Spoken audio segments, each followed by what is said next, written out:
વડોદરાના ખાસવાડી સ્મશાનમાં આવેલું નર્મદેશ્વર મહાદેવનું મંદિર, જેને 5 વર્ષ પૂર્ણ થતાં આજે વિશેષ પૂજન અર્ચન અને રુદ્રાભિષેકનું આયોજન કરવામાં આવ્યું હતું, જેમાં ભક્તોએ મોટી સંખ્યામાં હાજરી આપી હતી. 5 વર્ષ પહેલા નર્મદા નદીમાંથી મળેલા સ્વયંભૂ શિવલિંગની અહીં સ્થાપના કરવામાં આવી હતી અને ત્યારથી મંદિર ભક્તિનું મહત્વનું કેન્દ્ર બની ગયું છે. આજે 5 વર્ષની પૂર્ણાહુતિ નિમિત્તે ભક્તો દ્વારા રુદ્રાભિષેક, પૂજા અને ધાર્મિક વિધિઓ કરવામાં આવી. આ પ્રસંગે ભક્તોમાં ભારે ધાર્મિક ભાવના જોવા મળી અને મંદિર પરિસરમાં પણ ભક્તિમય માહોલ સર્જાયો હતો. આપણે નર્મદેશ્વર મહાદેવજીનું મંદિર છે, જે આપણે વડોદરાના ખાસવાડી સ્મશાનમાં પાછળના ભાગમાં જે લાકડાની વખાર છે ત્યાં આગળ છે. એની સ્થાપના 5 વર્ષ આજે પૂરા થયા. પાટોત્સવ છે, એનો 6થા વર્ષમાં પ્રવેશ છે.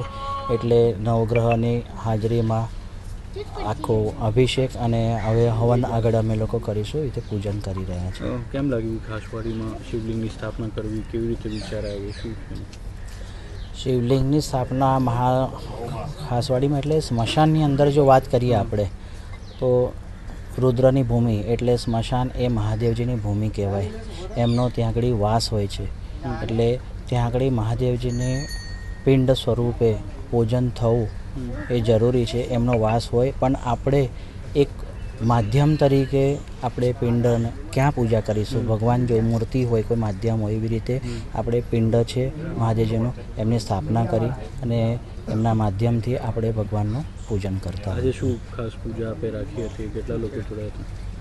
જે પૂજામાં તો ઘણા લોકો અત્યારે અહીંયા સાથે જ ઊભા છે, બાકી ઘણા આવીને ગયા છે, હજુ આવી રહ્યા છે. લગભગ 100-125 જેવા માણસોની અહીંયા આગળ અત્યારે હાજરી છે. અને ગણેશ પૂજન કર્યું, નવગ્રહ પૂજન કર્યું છે, મહાદેવજીને અભિષેક થયો છે અને અત્યારે હજુ અમારે હવન બાકી છે. શું હવન વિક્રમ ખિડકીકર.